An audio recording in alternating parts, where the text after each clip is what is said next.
Já fiz aqui episódios sobre o panfleto Voz de Angola, de 1874. Quem não tiver visto, vá lá ver.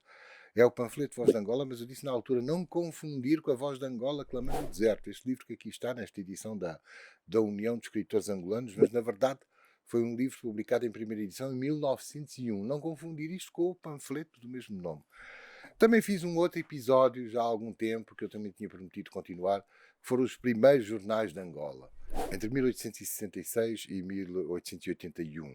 A partir de 1881 e 82 começam os jornais dos filhos do país. Não fiz ainda nenhum episódio sobre os jornais dos filhos do país. E a continuidade desses jornais, não sei se alguns posso dizer já nacionalistas não direi, mas pelo menos independentistas, nativistas. Eu hesitei agora se começava pelo início, enfim, logo desses, em 1882. Podemos lá ir, mas se calhar, não sei, passou-me pela cabeça, vamos começar pelo fim, por 1901, pelo início do século XX. Até vou andar um bocadinho mais para a frente.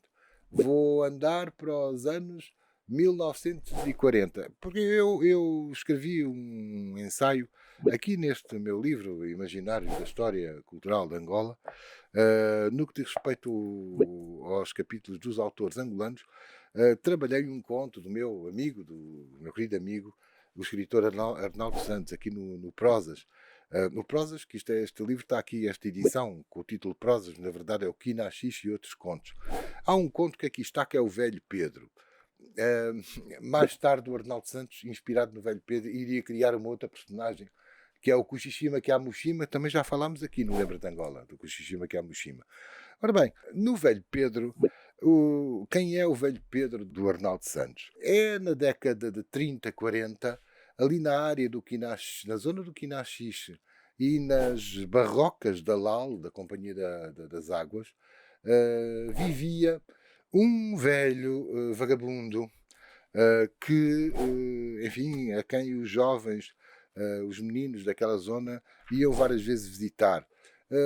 Havia as famílias burguesas, entre as quais aquela de que é oriundo Arnaldo Santos, portanto, famílias mestiças, normalmente pai branco, português, mas mãe mestiça ou negra. Eles iam de vez em quando conversar com o velho Pedro e até lhe davam. Ele vivia miseravelmente e davam-lhe, enfim, alimentavam-no, não é? Faziam-lhe ofrendas de mandioca, arroz, gingubo. Mas, curiosamente, se os colonos desconfiavam do velho Pedro, um velho negro de barba desgrenhada, não é? Cabelo desgrenhado também, as senhoras mestiças tinham-lhe respeito. Tipo, a mãe do personagem do Arnaldo Santos, inspirado no próprio Arnaldo Santos, o Neco, ela diz para o filho: "Ó Neco, tu não vês que ele, o velho Pedro, não é igual aos outros?" O velho Pedro parece que falava várias vezes às pessoas de um passado em que teria sido um homem rico, um comerciante rico. Não confundir, não é exatamente não é exatamente o Sou Santo do Arnaldo Santos. Pode ser dessas famílias. Ah, sou santo ah, sou santo ah, sou santo ah, sou santo Lá vai sou santo, bengala na mão, grande corrente de ouro que vai dar lá pelo bolso, que não tem um tostão. Quando sou santo passa, gente e mais gente vem à janela. Bom dia, Marinho! Olá!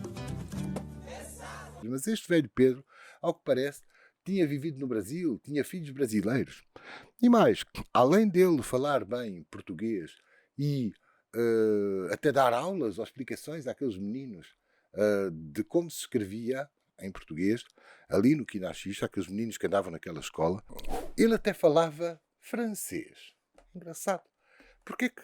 E isto leva-nos a uma questão. Eu não sei se este episódio, estou aqui a ser sincero, não sei se este episódio se vai chamar A Voz de Angola Clamando no Deserto, ou se vai chamar, depois verão, ou se vai chamar Será que em Angola se falou francês? Bem, falar será um exagero, mas que se leu muito literatura francesa, e isso não há dúvida que se leu.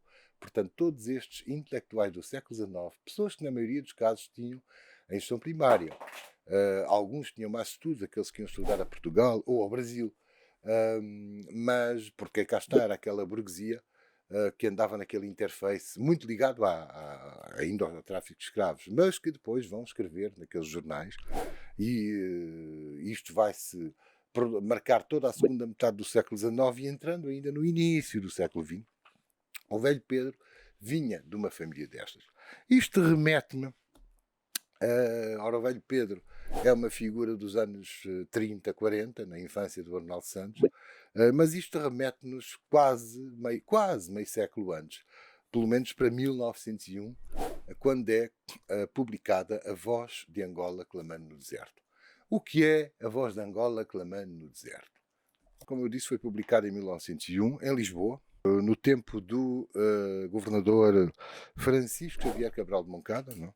E foi uma resposta a um artigo publicado num jornal de Luanda recente, no jornal A Gazeta de Luanda. Tinha sido no número de 27 de março do ano 1901, da Gazeta de Luanda.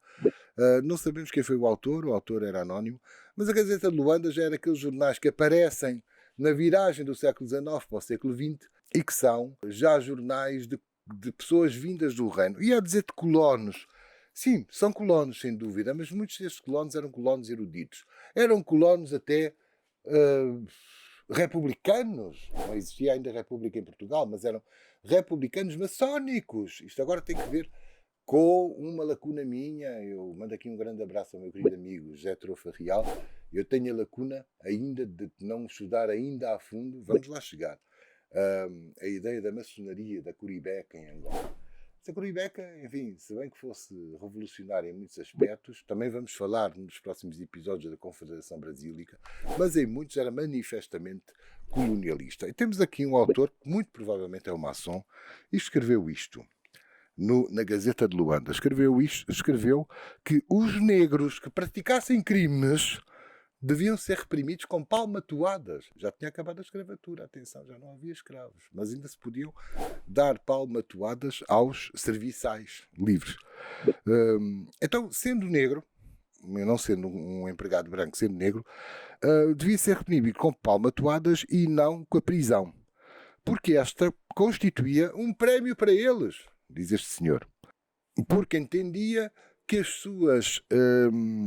suas ideias se limitavam a querer comer sem trabalhar, ou seja, os negros eram preguiçosos e para serem reprimidos tinham que levar palmatoadas.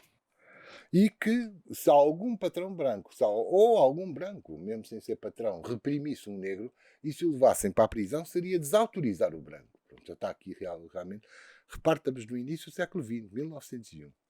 E alguém escreve isto, alguém que se reclama, porque este jornal era um jornal republicano, maçom, a Gazeta de Luanda, alguém que se reclama maçom e do Grande Oriente Lusitano. E imediatamente há uma reação de uma série de intelectuais angolanos. Eles vão, são 11 intelectuais angolanos, eles vão, cada um deles, escrever um artigo em resposta a este senhor e vão publicar numa tipografia de Lisboa, mandam para Lisboa, e fazem este volume que é A Voz de Angola Clamando no Deserto. Vendo bem, já não vou ter tempo de falar na Voz de Angola Clamando no Deserto. Mas no próximo episódio vamos ver os autores, ou quais são os autores mais importantes de Voz de Angola Clamando no Deserto, e também como a cultura francesa teve a cultura francesa e a história da França teve o seu peso nestes nativistas e já pré-independentistas angolanos. Não perca o próximo episódio.